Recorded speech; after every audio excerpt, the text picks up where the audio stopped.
our institution. I just wanted to take some time to let you know what we've done in the past year or so. Since some of the UKG you've been with us for 3 years, nursery you've been with us for 1 year, and LKG you've been with us for 2 years. I think in the past 1.5 years you've been pretty clear of how we have been progressing. So I want to talk to you about one of the most important policies that we've taken. It's called NEP, National Education Policy. They came up in around 2020.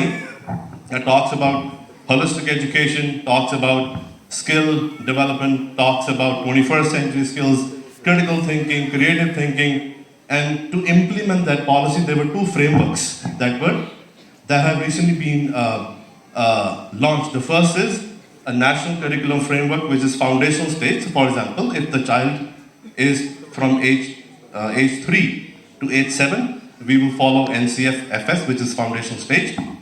And if your child is studying in grade 3 all the way to grade 12, we will follow NCFSE. And very proudly, I can say that we are one of the institutes that we are very closely aligned with NEP. 110% we are aware of the policy. Every single teacher who teaches in this institute, they know the importance of skill education. They know the importance of experiential learning. We eat, sleep, drink experiential learning every single day.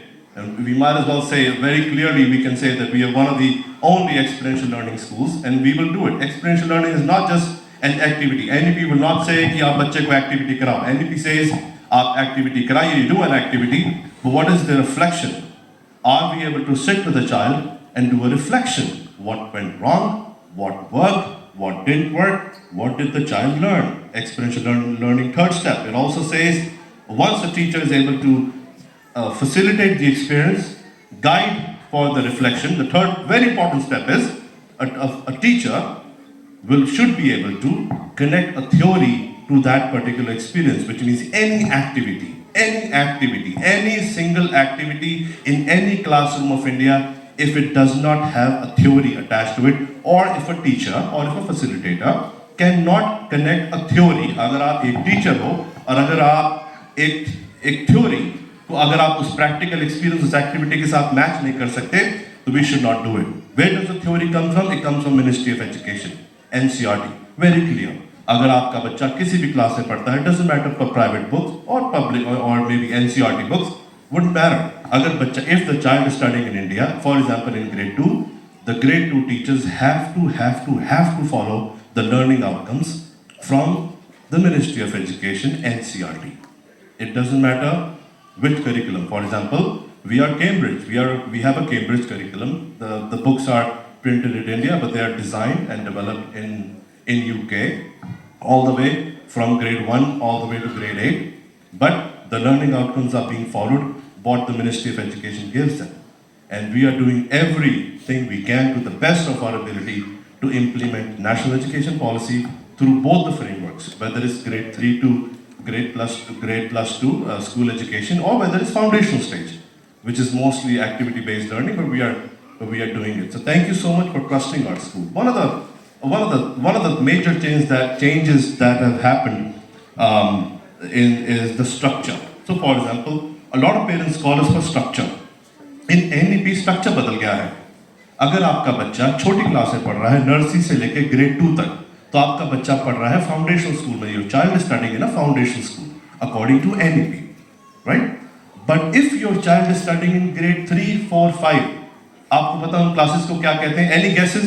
Anybody can guess me? अगर आपका बच्चा third class में पढ़ रहा है, what would you say? लोग कहते थे primary school. It is prep school, preparatory school. अगर आप, if your child is studying in grade 3, grade 4 or grade 5, according to the policy, which is NEP, your child is studying in a prep class, which is a more formal setting of a classroom, teachers coming in, going out, you have books, you have periods. And grade 6, 7, 8 is your middle school, and the class 9, 10, plus 1, plus 2, they're all known as one, which is high school, also known as a secondary education. And that is the main thing is the structure. Second thing is because of the structure, it also changes the way we teach. For example, we are doing activities, we are doing art integration. For example, I am the English teacher, and I am the English teacher. हो सकता है I'm teaching English in grade 5. Now what do I do with this literature chapter? मैंने 4 बच्चे लिए, उनको बोला बेटा script लिखो, 4 बच्चों को बोला आप एक्टिंग करो इस चैप्टर की, आपके पास 1 दिन का टाइम है.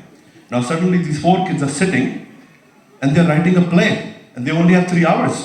Now suddenly 4 other kids are doing a short play in the next period, the next day.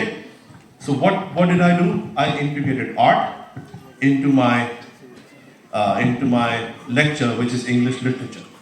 Now those 4 kids that are writing a script, they are increasing their vocabulary, they're doing online research, what can be done, but they are still following the same learning outcomes by the Ministry of Education, Government of India. The outcomes are competency based, knowledge, skills and attitude. So I can very proud to say, in every single classroom, चाहे वो playway हो, चाहे वो nursery हो, चाहे lower kindergarten, चाहे वो upper kindergarten, or even all the way from grade 1 to all the way to grade 2, every single lesson plan जो मेरे पास आता है that I approve, it has competency-based skills written on every single lesson plan.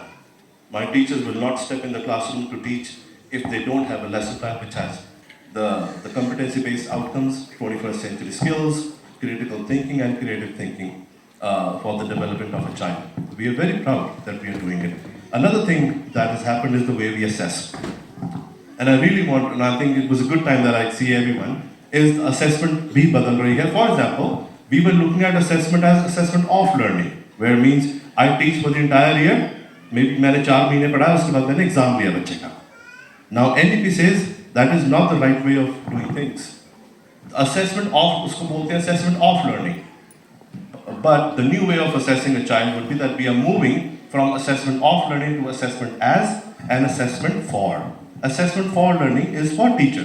अगर मैं एक teacher हूँ, I spent 4 days teaching something to a child, how do I make sure that I am ready and my kids are ready to go to the next chapter?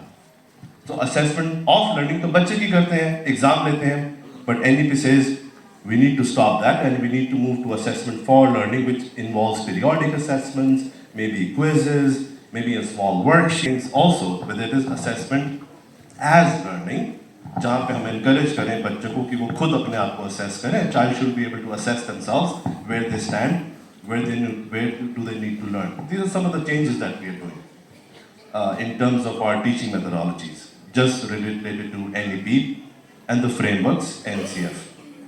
And one of the final things that I want to talk to you about, very important, was APAR ID. किसने इस document पे